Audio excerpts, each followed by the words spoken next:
नमस्कार, स्वागत है आपका। आपके साथ मैं हूं आयुष सूर्यवंशी। छत्तीसगढ़ में कोरोना टीकाकरण महाअभियान पर टीके की किल्लत का संकट खड़ा हो गया है। प्रदेश को इसी रफ्तार से टीकाकरण करते रहने के लिए जुलाई में 1.25 करोड़ डोज की जरूरत है, लेकिन केंद्र सरकार की ओर से अभी तक 20 लाख डोज मिल पाने की पुष्टि हो गई है। ऐसे में स्वास्थ्य विभाग कोरोना टीकाकरण को लेकर सप्ताह में केवल 4 दिन ही संचालित करने की योजना बना रहा है। इस बीच मुख्यमंत्री भूपेश बघेल ने भी जुलाई में संभावित वैक्सीन की कमी को लेकर चिंता जताई। मुख्यमंत्री ने प्रधानमंत्री नरेंद्र मोदी को लेटर लिखा। इसमें जुलाई महीने के लिए छत्तीसगढ़ को वैक्सीन की 1 करोड़ डोज उपलब्ध कराने की मांग की गई। उधर पूरे मामले पर सियासत शुरू हो गई है। आज इसी मुद्दे पर बात होगी। हमारे साथ कुछ खास मेहमान भी जुड़ेंगे।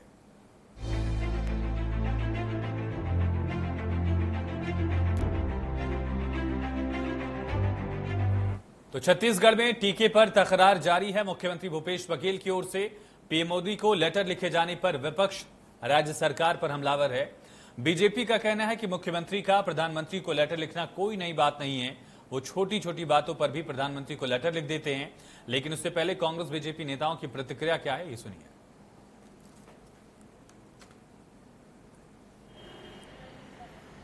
छत्तीसगढ़ में प्रतिदिन 4 लाख लोगों को वैक्सीन के डोज देने की व्यवस्था है। जुलाई माह में हम तीव्र गति से वैक्सीनेशन कार्यक्रम को चला सके, इसके लिए माननीय मुख्यमंत्री भूपेश बघेल जी ने प्रधानमंत्री जी को पत्र लिखकर जुलाई माह में 1 करोड़ वैक्सीन डोज देने की मांग की है, ताकि हितग्राहियों को जिनको पहले डोज लग चुका है उनको हम दूसरा डोज लगा सकें और नए लोगों को भी वैक्सीन लगा सकें और जल्द से जल्द छत्तीसगढ़ के 100% जनता को वैक्सीन लगाकर इस कोरोना महामारी काल से प्रभाव से हम बचा सकें।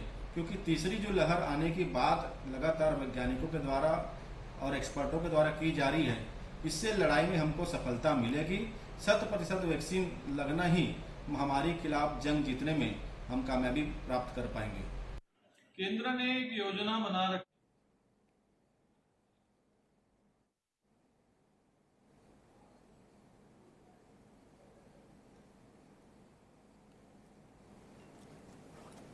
तो छत्तीसगढ़ में वैक्सीनेशन का आंकड़ा क्या है, ये समझ लीजिए। हेल्थ केयर वर्कर्स को पहली डोज 91% से ज्यादा लग चुकी है। राज्य में 71% फ्रंटलाइन वर्कर्स को दूसरी डोज भी लग चुकी है।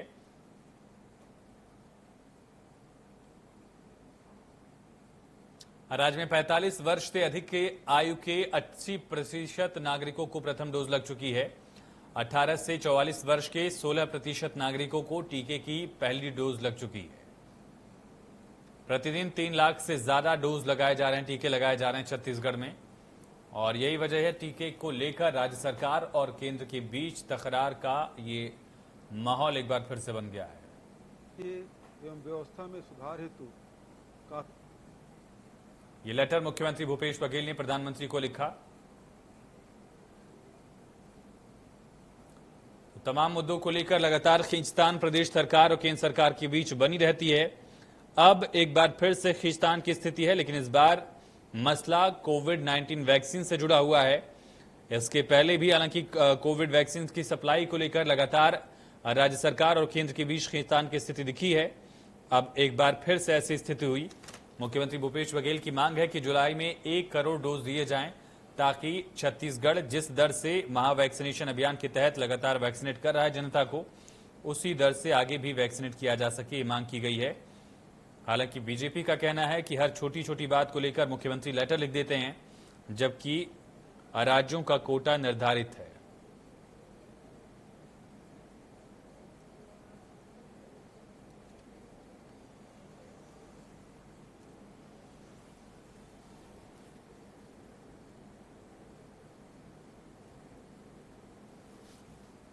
तो वैक्सीन को लेकर एक बार फिर से सियासत होने लगी है। हालांकि प्रदेश में 70% से ज्यादा फ्रंटलाइन वर्कर्स को वैक्सीनेट किया जा चुका है और बाकी आबादी को भी वैक्सीनेट करने की कवायद जारी है।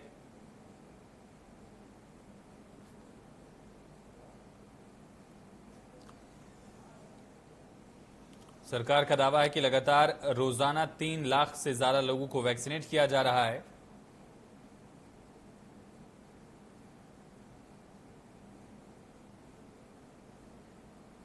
मुख्यमंत्री भूपेश बघेल ने वैक्सीनेशन को लेकर लेटर लिखा है प्रधानमंत्री को।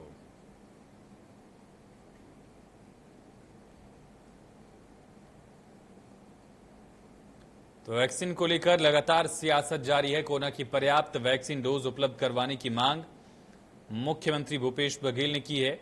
सीएम भूपेश बघेल ने 1 करोड़ डोज की मांग की है केंद्र सरकार से कि 1 करोड़ डोज प्रदेश को उपलब्ध कराई जाए।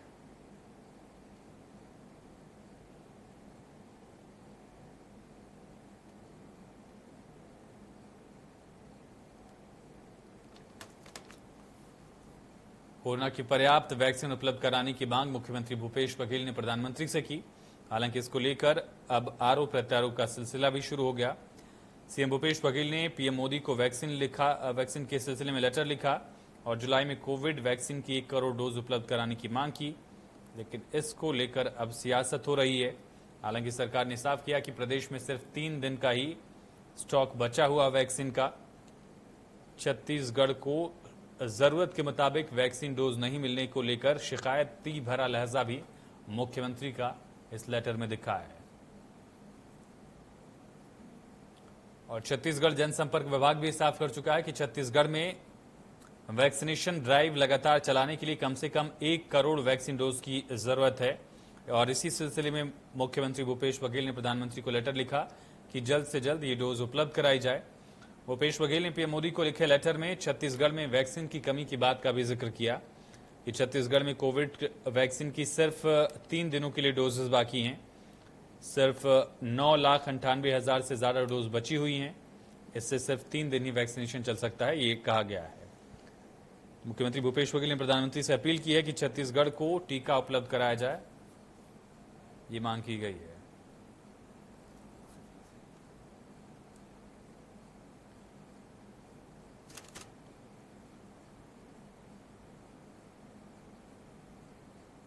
चलिए इसी पर चर्चा के लिए हमारे साथ 2 खास मेहमान कनेक्ट हो चुके हैं। उनका तारुफ आपसे करा दें। अमित श्रीवास्तव जी, प्रदेश प्रवक्ता कांग्रेस के, और अनुराग सिंह देव जी, भारतीय जनता पार्टी का पक्ष रखेंगे। आप दोनों का बहुत स्वागत है चर्चा में।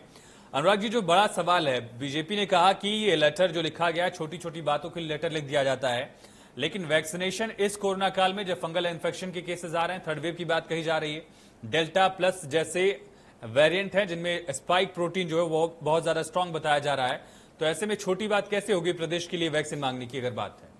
अनुराग जी।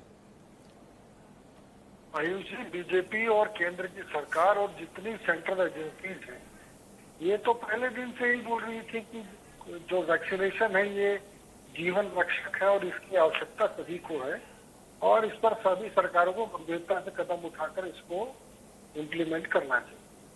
लेकिन ये वही राज्य सरकार है जो बीच बीच में मैंने कहा कि चिट्ठियां लिखती है, लिखते थे कि अभी 3rd ट्रायल नहीं हुआ है, अभी इसको नहीं लगाया जाना चाहिए, अभी इसमें ये है, अभी हम ऑर्डर दे रहे हैं, अभी राज्य सरकार को ये जिम्मा पहले तो कहा कि लेना चाहिए, फिर बाद में कहा कि पूरा केंद्र को ही देना चाहिए। तो इस प्रकार के लगातार उलझन भरा कार्यक्रम राज्य सरकार का टीकाकरण को लेकर रहा है, और आज भी आप देखेंगे तो वही उलझन भरा कार्यक्रम फिर से देखने को मिल रहा है, जबकि टीकाकरण बहुत स्मूथली पूरे देश के अंदर चलाया जा रहा है। और अब हम अमेरिका से भी आगे नंबर 1 पर टीकाकरण के कार्यक्रम में भारत पहुंच चुका है। ये दुनिया का सबसे बड़ा वैक्सीनेशन ड्राइव। अब यहाँ छत्तीसगढ़ की भी मैं बात करूं आयुष जी, तो मैं कुछ आंकड़े आपके सामने रख देना चाहता हूँ जी। एक तो आंकड़ा ये है कि 20 जून को 21,35,000 से ज्यादा डोज आया था। ये मैं लेटेस्ट जानकारी दे रहा हूँ, पूर्व की नहीं दूंगा चूंकि डिबेट इस संदर्भ में है। 20 जून को 21 लाख डोज आया था, और 20 जून से लेकर यदि मैं आज तक कैलकुलेट कर लूं तो अभी तक 11,21,000 डोज लगाया जा चुका है। आज का मेरे पास आंकड़ा नहीं है, लेकिन लगभग तो 10-15 दिन में 21 लाख डोज खत्म होंगे। 1 महीने में 50 लाख डोज खत्म होंगे, जो इनका आंकड़ा है। और बेस्ट परफॉर्मेंस जो है वो लास्ट 2 दिन पहले था, जब ये 3,50,000 इन्होंने टारगेट छुआ था। तो अब ये 1 महीने में यदि 50 लाख ही लेंगे तो 1 करोड़ वैक्सीनेशन क्यों मंगा रहे? और दूसरी बात जो गंभीर है आयुष जी, कि जब राज्य सरकार को इसका जिम्मा लेना था तब की क्या स्थिति थी, वो भी आप देख लीजिए, क्या हालत थे, और आज की स्थिति क्या है वो भी देख लें। और दूसरा, राज्य सरकार ने जब ऑर्डर दिया था, स्वयं ऑर्डर प्लेस किया था, मात्र 25-25 लाख का ऑर्डर दिया था। 25 लाख कोविशील्ड, 2500 कोवैक्सीन, 25 कोवैक्स। खुद तो 25 लाख मंगा रहे हैं और केंद्र को बोल रहे हैं 1 करोड़ वैक्सीन दो। तो इस प्रकार की एक प्रकार से विवादास्पद बात करने से ज्यादा अच्छा है कि इसको स्मूथली कैसे चलाया जा सकता है और पूरे देश को ध्यान में रखकर ये कार्यक्रम चले। ठीक है अमित जी, ये कहा जा रहा है कि कोविड वैक्सीन के इस उपलब्धता को लेकर हर राज्य का कोटा है उस पॉपुलेशन के अकॉर्डिंग, और उसी अकॉर्डिंग सरकार उपलब्ध करवाने की कोशिश भी कर रही है केंद्र में। लेकिन छत्तीसगढ़ सरकार हर मुद्दे की तरह इस मुद्दे पर भी सियासत कर रही है और खींचतान जानबूझकर की जा रही है। पहले तो बहुत ही सम्मानित हमारे बड़े भाई अनुराग भैया ने जो कहा कि टीका लगाने में अमेरिका से आगे हुआ भारत, लेकिन आपको बता दूं कि आबादी के लिहाज से वो बहुत पीछे है, क्योंकि अमेरिका में 46.1% आबादी को दोनों डोज लग चुका है और 54% लगभग जो है वो एक सेकेंड डोज लोगों को लगा है। और भारत में अगर हम देखेंगे उस परिप्रेक्ष्य में तो 4.57 आबादी को ही दोनों डोज लग पाए हैं और 21.52 एक डोज ही लोगों को लग पाया है। तो हम दोनों की तुलना ना करें, मुझे ऐसा लगता है। और जिस प्रकार से अनुराग भैया कह रहे थे, मैं आपको बता दूं कि भाजपा की यही एक रीति है। अभी ये कह रहे थे कि जब ऑर्डर देना था, और मुझे आज ये लग रहा था डिबेट के पहले कि अनुराग भैया बहुत ही संवेदनशील व्यक्ति हैं, बहुत अच्छे व्यक्ति हैं, और छत्तीसगढ़ के परिप्रेक्ष्य में कम से कम आज राजनीतिक चर्चा नहीं होगी, क्योंकि टीका हम भी मांग रहे हैं और अनुराग भैया को भी, प्रधानमंत्री जी को और भाजपा के नेताओं को भी उनको टीका मांगना चाहिए। लेकिन झूठा दुष्प्रचार जो करते हैं भाजपा के लोग, मुझे उस पर बड़ा दुख होता है कि कोरोना काल में नैतिकता को ताक में रख के जिस प्रकार से यहाँ के नेता बात करते हैं। एक तरफ तो हम रिकॉर्ड तोड़ रहे हैं आयुष जी, आप देखिए कि जिस प्रकार से छत्तीसगढ़ में एक दिन में 3.5 लाख लोगों से ज्यादा लोगों को हम यहाँ पर टीकाकरण लगातार हम कर रहे हैं। और मैं आपको बता दूं कि जिस प्रकार से हमारे यहाँ स्टेशन साइट्स बढ़ाए जा रहे हैं, मैं आपको बता दूं 4592 स्टेशन साइट्स में 3.5 लाख से ज्यादा टीकाकरण हमारे यहाँ हुआ है, और 18 वर्ष से ऊपर वाले आयु के लोगों को लगभग 21,09,728 लोगों को हमारे प्रदेश में टीकाकरण हमने कर दिया है। लेकिन जिस प्रकार से डोजेस नहीं मिल पा रही हैं, तो ये जितना धर्म हमारा बनता है उतना भाजपा के नेताओं का भी बनता है कि कोरोना के बचाव में टीका लगवाना ही संख्या दिन प्रतिदिन जिस प्रकार छत्तीसगढ़ में बढ़ रही है, तो इनको भी अमित जी दो चीजें बीजेपी की तरफ से कही गई। अनुराग जी ने 2 मुद्दे उठाए। एक तो हर राज्य का कोटा डिसाइड किया गया है पॉपुलेशन के अकॉर्डिंग, उस अकॉर्डिंग मिल रहा है वैक्सीन। और दूसरा जो पहलू कहा जा रहा है कि इस 10 दिन के मियाद में आप लोगों ने किस दर से वैक्सीन का इस्तेमाल किया है। 3.5 लाख जो था वो सबसे ज्यादा टारगेट आप लोगों ने अचीव किया सिर्फ एक दिन में, तो 3.5 लाख के हिसाब से ही मांग की जा रही है या फिर जो आप लोगों ने एवरेज निकाला उसका उस आधार पर ही मांग की जा रही है? देखिए, जिस प्रकार से लोग छत्तीसगढ़ शासन ने जो योजनाएं चलाई हैं, जैसे मैं आपको बताना चाहता हूं कि रायपुर के परिप्रेक्ष्य में, रायपुर में नगर निगम में हर वार्ड में टीकाकरण का अभियान चल रहा है और लोग, हमारे जो जनप्रतिनिधि हैं, वो सारे लोग जाके लोगों को जागरूक कर रहे हैं कि आप टीका लगाइए, क्योंकि तीसरी लहर आने वाली है और उसका एकमात्र अगर कोई उपाय है तो वो टीकाकरण ही है। और लोग बड़ी उससे तेजी से लोग टीका लगा रहे हैं। एक बात और मुझे अभी याद आई, अनुराग भैया ने कहा एक तो ये देर से ऑर्डर देते हैं। मैं आपको बता दूं कि भाजपा हमेशा ये बात कहती है कि हमने देर से कहा। मैं आपको बता दूं कि हमने 26 अप्रैल को ही ऑर्डर दे दिया था मेल से, मैंने कई बार कहा है। और भारत बायोटेक को जिस प्रकार से ये कहते हैं हम लेट में दिए, 6 तारीख को हमने पेमेंट तक कर दिया था, और मैं आपको बता दूं SBI के माध्यम से वो पेमेंट हुआ था, और 6 करोड़। और मैं दूसरा भी बता देता हूं, उसी दिन सीरम इंस्टीट्यूट से भी हमने 9 करोड़ 35 लाख वहां भी पेमेंट किया था। तो देर की तो कोई बात ही नहीं है। लेकिन सिर्फ इस प्रकार, मैं जैसा हमेशा कहता हूं आयुष जी की बीजेपी के लोग, आज भी बड़ा दुख का विषय है कि कोरोना से हमको जब लड़ाई मिलकर लड़नी चाहिए तो 2 ही काम करते हैं, आधा सच को छुपाते हैं और आधे समय झूठ को फैलाते हैं। लेकिन जनता उससे पैनिक होती है। मुझे अनुराग भैया से भी मैं ये निवेदन करना चाहूंगा कि भैया, हम राजनीतिक मतभेद हमारे हो सकते हैं, वैचारिक मतभेद हो सकते हैं, मनभेद तो हमारा आपसे है नहीं, आप बड़े अच्छे व्यक्ति हैं, तो आज हम क्यों ना इस डिबेट के माध्यम से सब मिलके प्रधानमंत्री जी से निवेदन करें कि भाई छत्तीसगढ़ को अगर टीकाकरण की जरूरत है, टीके की जरूरत है, तो एक अच्छा मैसेज जाएगा। ठीक है अमित जी, लौटता हूं मैं आपके पास, क्योंकि सर मैं आपके पास आऊंगा। वैक्सीनेशन को लेकर भी खींचतान दिख रही है, हालांकि छत्तीसगढ़ और केंद्र के बीच ऐसा कोई मुद्दा नहीं रहा होगा जिस पर खींचतान न दिखी हो, लेकिन बड़ा सवाल है छत्तीसगढ़ को क्या उस हिसाब से वैक्सीन मिल पा रही है जिस हिसाब से सरकार कह रही कि हम इस्तेमाल करें। 3 लाख से ज्यादा डोजेज एक दिन में इस्तेमाल की गई। सरकार का कहना है कि सिर्फ 3 दिन का स्टॉक बाकी है, जबकि हम लोग इसी एवरेज से रोजाना वैक्सीनेट करके करीब 1 करोड़ डोज जो है वो जुलाई में एडमिनिस्टर करना चाह रहे हैं। मुख्यमंत्री ने जो पत्र भेजा है उसमें 9 लाख से अधिक डोज बाकी होने की जानकारी दी गई, लेकिन शाम को जो स्वास्थ्य विभाग से विज्ञप्ति जारी हुई है उसमें बताया गया कि 5,29,169 ही बाकी है। और कल जो इनका जो लगा है 2,72,000 संख्या आंकड़े आ रहे हैं। तो इस दृष्टि से देखें तो निश्चित रूप से ये प्रदेश में वैक्सीन की कमी महसूस हो रही है। दूसरी बात, अगर रायपुर की बात करें, कुछ स्टेशनों में मैंने भी बात किया है, कुछ वार्डों के पार्षदों से बात किया है, तो यहाँ पे जो कोवैक्सीन है वो उपलब्ध है 18 साल से अधिक उम्र के बच्चों के लिए, और लेकिन जो बच्चे लगाना चाहते हैं कोविशील्ड उनको ये उपलब्ध नहीं है। ये केवल 45 वर्ष से कुछ बच्चों को कुछ स्टेशनों में ही उपलब्ध है, क्योंकि जो सेकंड डोज लेना चाहते हैं उनको ये उपलब्ध हो सके। ये एक बात थी। दूसरी चीज, छत्तीसगढ़ में जहां तक बात है तो छत्तीसगढ़ में वैक्सीन की उपलब्धता समय के अनुसार कैसे हो, ये राज्य सरकार की प्राथमिकता। इसको आप भले राजनीति कहें, लेकिन हर राज्य सरकार चाहता है कि अपने यहाँ के जनता को पर्याप्त मात्रा में उपलब्ध हो। 4,380 केंद्र जो बने हैं, निश्चित रूप से 21 तारीख के बाद ये संख्या बढ़ी है। और जो इतने केंद्रों में लगातार यदि वैक्सीन हो रहा है लोगों में, छत्तीसगढ़ एक पिछड़ा हुआ राज्य है, आदिवासी दलित वर्ग के लोग हैं, तो यहाँ के लोगों को एक जागरूकता की भी आवश्यकता होती है, जिसमें फिलहाल हम सफल हो रहे हैं। कई अच्छे राज्यों की तुलना में हमारे यहाँ वैक्सीनेशन एक बेहतर स्टेज में है।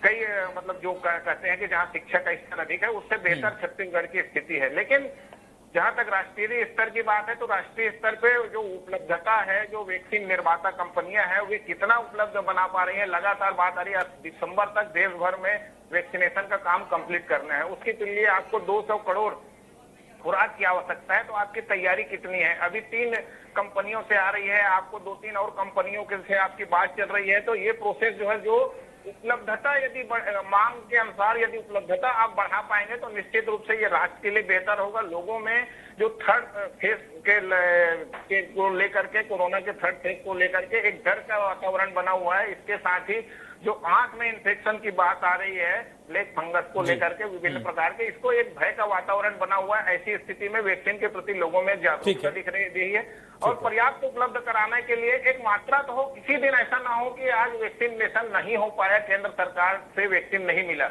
ये आरोप तक बचना चाहिए और पर्याप्त उपलब्धता सुनिश्चित हो। निश्चित रूप से अनुराग भाई सही कह रहे हैं, सभी राज्य के देश के सभी नागरिक जो वयस्क 18 साल से अधिक है उनका वैक्सीनेशन केंद्र सरकार की जिम्मेदारी है। इसमें राजनीति न करते हुए पर्याप्त रूप से जहां संक्रमण ज्यादा रहा है वहां पे आज छत्तीसगढ़ में देखें तो संक्रमण की दर लगातार घटते घटते आज एक ऐसी स्थिति गई, रायपुर जैसे जिले में मात्र 21 लोग संक्रमित मिले हैं। ऐसी स्थिति में हमको चाहिए कि कुल मिलाकर के जो स्थिति सुधर रही है उसको हम और बेहतर बनाने का बिल्कुल, खास तौर पर जब थर्ड वेव की बात कही जा रही है, फंगस की बात कही जा रही है, तो उस स्थिति में वैक्सीनेशन और ज्यादा तेज हो।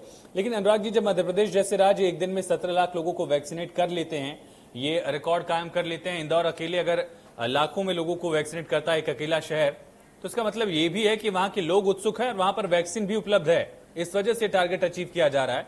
ये स्थिति छत्तीसगढ़ में तभी हो सकती है जब वैक्सीन होगी। अगर 5 लाख डोजेज आज की शाम बता रहे हैं, जैसा कि सर कि जो लेटेस्ट आंकड़ा है, वैक्सीन ही नहीं रहेगी तो वैक्सीनेशन होगा कैसे आखिर? आयुष जी, मैंने इसीलिए आपको प्रारंभ में ही आंकड़े दिए। 20 जून को 21,33,000 डोज आ गया। 21 नहीं अनुराग जी, ठीक है, वो बात आपने ठीक है, लेकिन एक दिन में 3.5 लाख लोगों को अगर वैक्सीनेट किया गया, यानी कि हमारी कैपेसिटी है कि हम 3.5 लाख लोगों को एक दिन में टीका लगा सकते हैं।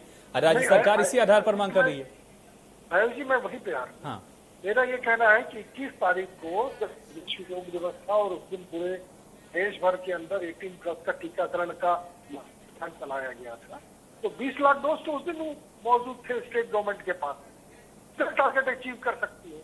लेकिन 21 जून को जो निराशा हाथ लगी, मैं आपको स्वास्थ्य मंत्री के गृह जिले के अंदर सिर्फ 200, मतलब अंबिकापुर शहर के अंदर तो होम प्लेस है उनका, 200 लोग है, मात्र 200 लोग।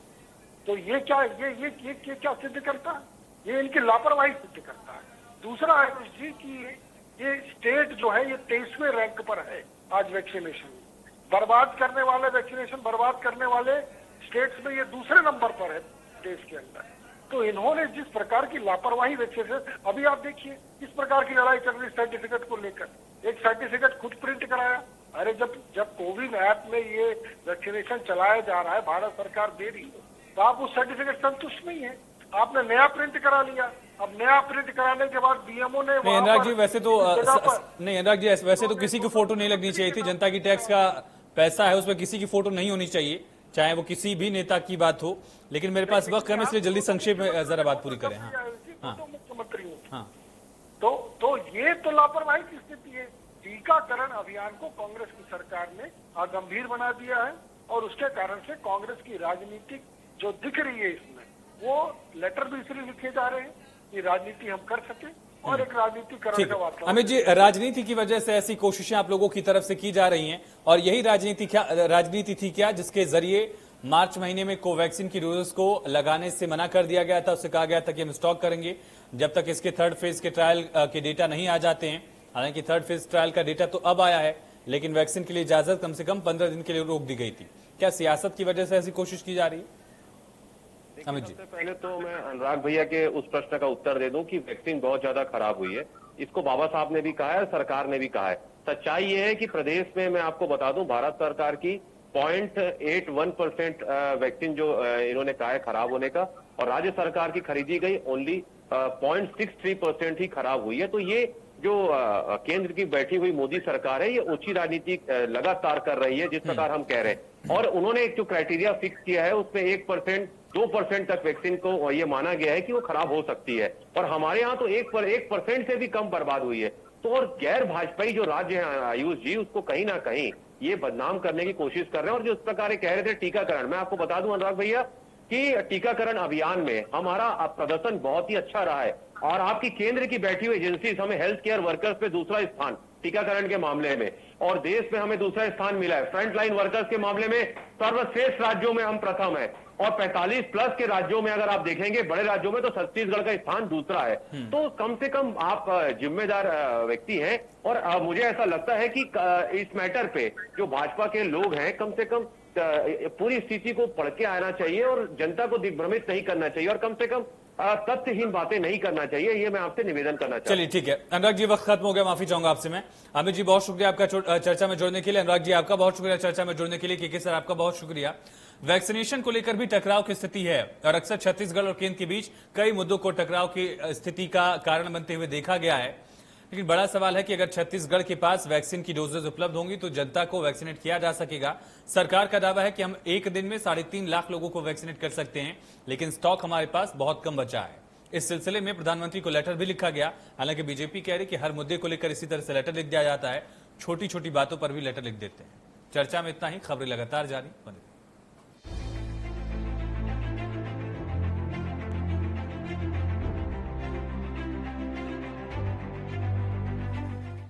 असली कैप्टन मैं हूँ। मेरी कैप्टनसी में पाकिस्तान को इंडिया में पहली बार हराया था। मैंने इंग्लैंड को हराया था। इंग्लैंड में फर्स्ट वर्ल्ड कप किससे जिताया? पाकिस्तान को हराना कैप्टन दही जो टफ और शंगो। करेक्ट। आपको टफ और शंग कौन बनाता है? अंडा। तो फिर कैप्टन कौन? अंडा। संडे हो या मंडे, मेरी फसल की उपज कम क्यों हो रही है? इसका मुख्य कारण है असंतुलित पोषक तत्व और क्षार। इसका उपाय है फर्टिस। फर्टिस 90% WDG सल्फर खाद है। रीप मार्क वाला फर्टिस इस्तेमाल करो और उपज बढ़ाओ। मिट्टी की जरूरत फर्टिस। आपके लिए एक स्कूटर से कहीं ज्यादा है। ये सफर है आपकी सफलता का। देखिए, ये हम सफर के साथ का सफर है, इसीलिए हमने बनाया ये नया जुपिटर, जो है हर स्कूटर से ज्यादा। अब नया TVS जुपिटर ZX TVS इंटेलिको के साथ। TVS जुपिटर, ज्यादा का फायदा। टूटेगी तो नायो। जो है रिलैक्सो। रिलैक्सो, मजबूती बेमिसाल। मेरे प्रिय किसान भाइयों एवं बहनों, जय जोहार। ईश्वर की कृपा से हमारे राज्य में बारिश अच्छी हो रही है। किसान भाई खेती किसानी में जुट गए हैं। खरीफ फसलों की बुआई तेजी से शुरू हो गई है। हम सब जानते हैं फसलों की बुआई के बाद किसान भाइयों की सबसे बड़ी चिंता फसलों की देखभाल और उसकी सुरक्षा की होती है। आप सब किसान भाइयों और गांव के सियान मन के सहयोग से हमने बीते वर्ष में पशुओं के रोका छेका का अभियान चलाया था, जिसका बहुत ही अच्छा उत्साहजनक परिणाम रहा। हमारी फसलें सुरक्षित रहीं और उत्पादन भी खूब हुआ। खरीफ फसलों की सुरक्षा के लिए इस वर्ष भी 1 जुलाई से राज्य में आप सब किसान भाइयों के सहयोग से पशुओं के रोका छेका का अभियान हम शुरू करने जा रहे हैं। रोका छेका हमारी पुरानी परंपरा है। इसके माध्यम से हम अपनी पशुओं को खुले में चराई के लिए नहीं छोड़ने का संकल्प लेते हैं, ताकि हमारी फसलों को नुकसान न पहुंचे। पशुओं को अपने घरों, बाड़ों और गौठानों में रखा जाता है और उनके चारा पानी के प्रबंधन भी करना होता है। आप सबको यह बताते हुए मुझे प्रसन्नता हो रही है कि पशुओं का रोका छेका का काम अब गांव के गौठान के बनने से आसान हो गया है। गौठानों में पशुओं की देखभाल और उसके चारा पानी के प्रबंधन की चिंता भी अब आपको करने की जरूरत नहीं। ग्राम पंचायतें एवं गौठान समितियां इस काम में लगी हैं। राज्य में पशुधन की बेहतर देखभाल हो, इस उद्देश्य से गांव में गौठान बनाए जा रहे हैं। अब तक हमने 10,000 से अधिक गौठानों के निर्माण की स्वीकृति दी है, जिसमें से 5,600 से अधिक गौठान बनकर तैयार हो गए हैं। गौठानों में आने वाले पशुओं के लिए हरा चारा भी उपलब्ध हो, इसके लिए हमने सभी गौठान समितियों को गौठान में चारागाह के लिए सुरक्षित भूमि में हरा चारा लगाने को कहा है। आप सबको यह बताते हुए मुझे खुशी है कि राज्य में निर्मित 5,600 गौठानों में से लगभग 2,000 गौठानों में पहले से ही चारागाह विकसित किए जा चुके हैं और वहां हरे चारे का उत्पादन भी पशुओं के लिए किया जा रहा है। आप सब जानते हैं कि हमारे राज्य में वर्षा आधारित खेती होती है। फसलों की सुरक्षा के लिए हम पशुओं के रोका छेका का उपाय करते हैं।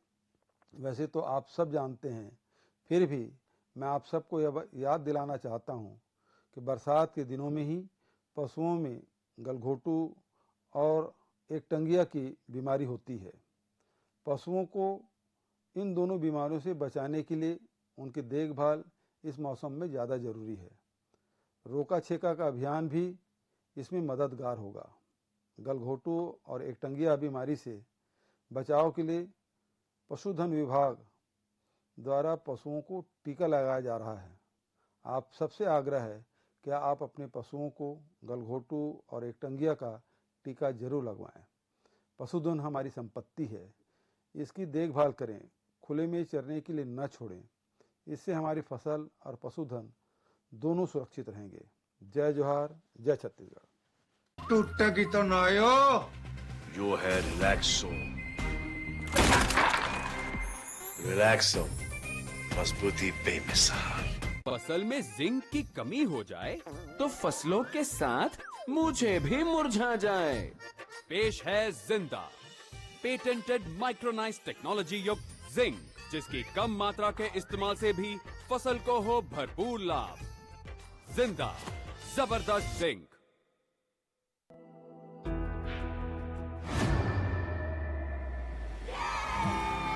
घुटना, कंधा या कमर, चाहे जैसा हो दर्द, डॉक्टर ऑर्थो आपको देता है दर्द से पूरी आजादी, एक भरपूर जिंदगी। ये कोई टेम्परेरी पेन किलर नहीं, आयुर्वेदिक औषधि है। एसोसिएट स्पॉन्सर NECC, संडे हो या मंडे, रोज खा वनडे। रिलैक्सो, मजबूती बेमिसाल। और फटेरा, कण कण विक्रांति।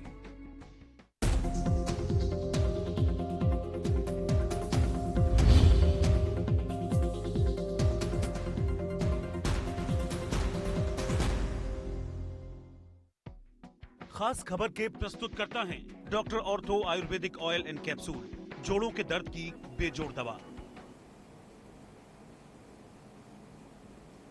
एमपी में ऑक्सीजन प्लांट लगाने वाली संस्थाओं को मिलती रहेगी सब्सिडी। शिवराज कैबिनेट में लिया गया फैसला, सोलर पंप योजना को भी मंजूरी।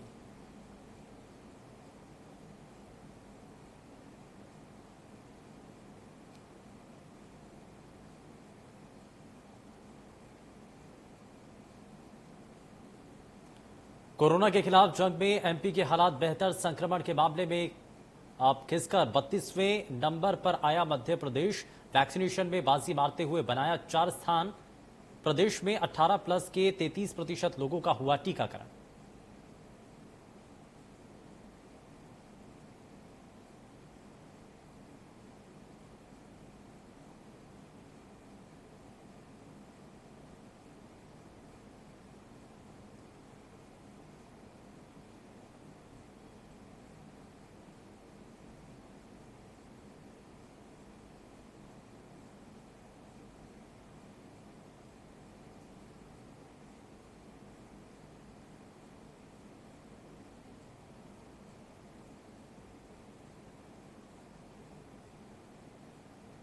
भारत का गलत नक्शा दिखाने में ट्विटर की बड़ी मुश्किल।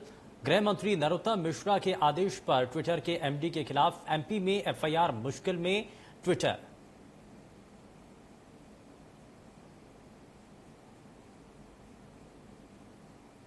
छत्तीसगढ़ में निगम मंडल प्राधिकरण बोर्ड के अध्यक्ष और उपाध्यक्षों को मिला बड़ा तोहफा। राज्य सरकार ने दिया कैबिनेट और राज्य मंत्री का दर्जा। सरकार ने आदेश किया जारी।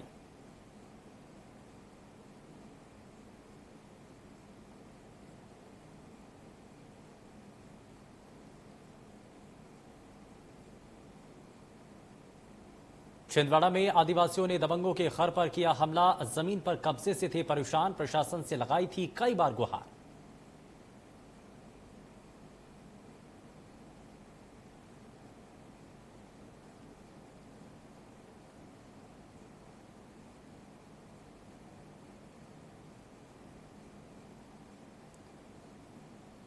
बड़ी खबर का रुख कर रहे हैं। भारत का गलत नक्शा दिखाने पर प्रकरण दर्ज हो चुका है। मामला दर्ज हो चुका है। मनीष माहेश्वरी के खिलाफ ये प्रकरण दर्ज हुआ है। दरअसल भारत का नक्शा गलत दिखाया गया और इसको लेकर साइबर सेल में अब ये मामला दर्ज हो चुका है। गृह मंत्री के निर्देश पर यह प्रकरण दर्ज हुआ है और इसको लेकर के पहले ही नरोत्तम मिश्रा की तरफ से साफ किया गया था। 505/2 के तहत ये मामला दर्ज हुआ है। तो इस बीच ये जानकारी जहां पर ट्विटर के खिलाफ भारत का गलत नक्शा दिखाने को लेकर के ये मामला दर्ज हुआ है और इसमें मनीष माहेश्वरी के खिलाफ ये मामला दर्ज हुआ है। ये प्रकरण दर्ज हुआ साइबर सेल में और साथ ही साथ आप जिस तरीके से भारत का नक्शा गलत दिखाया गया उसको लेकर के गृह मंत्री के निर्देश के बाद अब ये प्रकरण दर्ज हुआ है और इसमें 505/2 के तहत ये मामला दर्ज हुआ है। तो इस बीच ये जानकारी जहां ट्विटर की तरफ से लगातार एक के बाद एक कई चीजें इस दौरान देखने को मिली। ब्रजेश जैन हमारे संवाददाता जुड़ चुके हैं ज्यादा जानकारी के साथ। ब्रजेश, इस पर अभी तक क्या जानकारी है? भारत का गलत नक्शा दिखाने को लेकर के अब ये मामला दर्ज हो चुका है एमपी में। बिल्कुल, देखिए सद्भावना मंच ने ये मामला दर्ज कराया था। शिकायत की थी साइबर सेल में कि किस तरह ट्विटर ने गलत नक्शा भारत का पेश किया है। कश्मीर को अलग प्रदेश बता दिया गया, फिर नक्शा डिलीट किया गया, फिर लद्दाख को चीन का हिस्सा बता दिया गया। दोनों ही मामले में ट्विटर ने ना तो माफी मांगी ना अपनी गलती मानी और उसके बाद ये शिकायत दर्ज की गई थी आज सुबह, जिसके बाद एक्शन लेते हुए साइबर सेल ने मामला दर्ज किया है। धारा 520/2 के तहत ये मामला दर्ज किया गया है, जिसमें 2 साल तक की सजा के प्रावधान है। भारत के जो ट्विटर के एमडी हैं उनको नोटिस जारी किया गया है साइबर सेल की तरफ से और उनसे पूछताछ साइबर सेल कर सकती है इस पूरे मामले में। कुछ ही समय में गृह मंत्री नरोत्तम मिश्रा ने भी इस पूरे मामले में जांच के आदेश दिए हैं। लेकिन ब्रजेश, इसमें क्योंकि बैक स्टेप ले चुका है ट्विटर और जो नक्शा दिखाया गया था उसको भी हटाया जा चुका है, तो इसको लेकर के भी अभी कुछ जानकारी है क्या? अभी भी सख्ती इसी तौर पर बनी रहेगी? जी बिल्कुल, देखिए क्योंकि ये पहला मामला नहीं है। ट्विटर ने पिछले साल भी लद्दाख को चीन का हिस्सा दिखा दिया था और भी कई बार वो भारत के नक्शे के साथ गड़बड़ी कर चुका है। पहले हालांकि 1-2 बार माफी मांग चुका है और पिछले साल जब गड़बड़ी की थी तो ये कहा था कि आइंदा ऐसी गड़बड़ी नहीं होगी। भारत सरकार ने भी इसमें एक्शन लिया है। संसदीय समिति ने तलब किया था। आज ट्विटर के एमडी को भारत के जो अधिकारी हैं उनसे पूछताछ हुई है। भोपाल में भी अब मामला दर्ज हुआ है, तो मुश्किलें ट्विटर की अब बढ़ सकती हैं। ठीक है, बहुत शुक्रिया ब्रजेश जैन इस पर जानकारी के लिए। और इस बीच एक और बड़ी खबर, छत्तीसगढ़ पुलिस के 26 डीएसपी एएसपी बने हैं और इस बीच ये जानकारी मिल रही है गृह विभाग ने इस पर सूची जारी की है और साथ ही साथ पूरी सूची इसमें दी गई है और पद स्थापना आदेश होना अभी बाकी है। लेकिन छत्तीसगढ़ पुलिस के 26 डीएसपी जो कि एएसपी बने हैं और इस दौरान ये बड़ी जानकारी गृह विभाग ने इसको लेकर के एक बाकायदा सूची जारी की है, जिसमें उन 26 जो अधिकारी हैं उनकी नाम सामने हैं।